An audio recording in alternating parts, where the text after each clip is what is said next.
দেশের একটি ঐতিহাসিক স্থাপনা আজকে আপনাদের ঘুরে দেখাবো।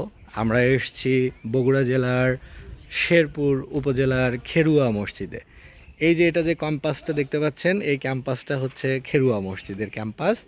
এই যে আমাদের সেই প্রত্যাশিত মসজিদ যেটি আপনাদেরকে দেখাতে চাইলাম, এটাই সেই খেরুয়া মসজিদ। মধ্যযুগের স্মৃতি বহন করে আছে এই খেরুয়া মসজিদটি। একজনের সাথে কথা বলে জানতে পারলাম এটার নির্মাণ সন 1582।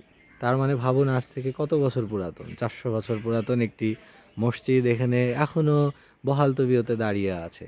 সেই মধ্যযুগীয় যে চুন সুরকির আমল ছিল, তখন তো সিমেন্ট ছিল না, বালি ছিল না, চুন এবং সুরকি এগুলো মিশিয়ে এই ধরনের অনেক বড় বড় স্থাপনার সময় তৈরি করা হয়েছে এবং এতদিন হলেও এগুলো কিন্তু বহাল তবিয়তে দাঁড়িয়ে আছে। একজন মুসলিম শাসক তিনি এই মসজিদটি নির্মাণ করেছিলেন এবং এই মসজিদটি 3 গম্বুজ বিশিষ্ট। উপরে বোধহয় 3টা গম্বুজ আপনারা দেখতে পাচ্ছেন এবং মাঝখানে নাকি বিভিন্ন সময়ে ভূমিকম্পে বা প্রাকৃতিক দুর্যোগে বা সময়ের ধাপে ধাপে এটি অনেক সময় ক্ষতিগ্রস্ত হতে থাকে এবং বিভিন্ন সময়ে ধারাবাহিকভাবে এগুলো সংস্কার করা হয়েছে। এখনও নাকি ওই যে উপরে যে গম্বুজগুলো দেখতে পাচ্ছেন, গম্বুজগুলো সংস্কার করা হয়।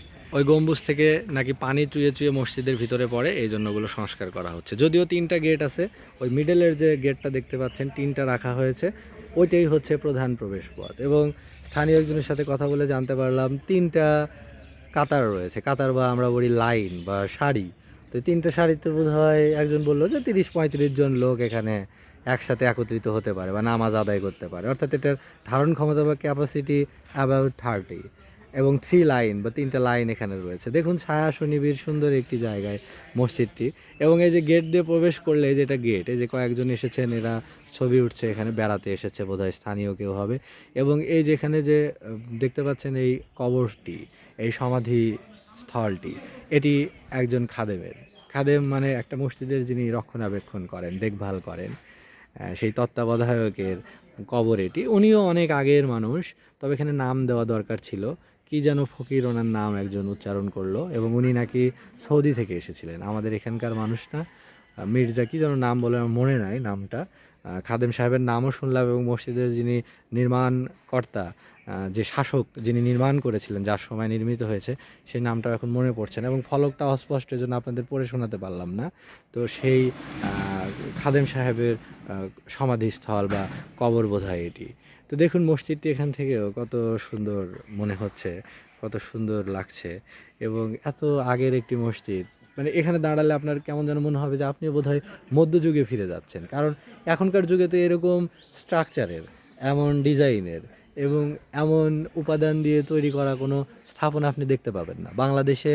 এই মধ্যযুগের তৈরি হয় এরকম গম্বুজ বিশিষ্ট চুন সুরকির আমলের মসজিদ কয়টা আছে?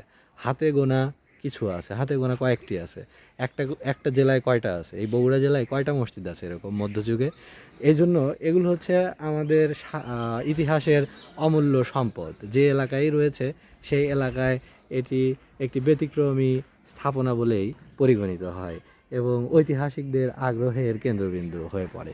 এবং ক্যাম্পাসটি দেখুন কত সুন্দর, নিচে একদম সমতল ঘাস এবং ঘাস বিছানো এবং এখানে বেশ কিছু গাছ রয়েছে, আম গাছ দেখতে পাচ্ছি, এখানে বেশ কিছু তাল গাছ দেখতে পাচ্ছি এবং ক্যাম্পাসটা চারদিকে একদম সীমানা প্রাচীর দিয়ে, রড দিয়ে উঁচু করে এটা আর কি প্রোটেক্টেড।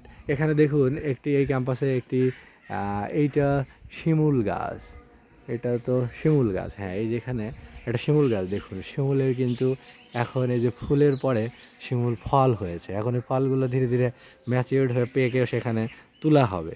এবং এই যে এই পাশটা, এটা হলো উজুখানা। আর এই যে আমাদের কাঙ্ক্ষিত মসজিদ। এবং এখানে একটা সুন্দর জিনিস দেখলাম, এই যে পাখিগুলো দেখছেন, এই পাখিগুলো কোথায় থাকে জানেন? ওই যে উপরে যে খোপগুলো রয়েছে, ওই যে ছোট ছোট খোপ, এই যে দেখতে পাচ্ছেন ওখানে ছোট ছোট খোপ, এগুলোই হচ্ছে এদের প্রাকৃতিক বসবাসের জায়গা, এগুলোই হচ্ছে এদের নীড়।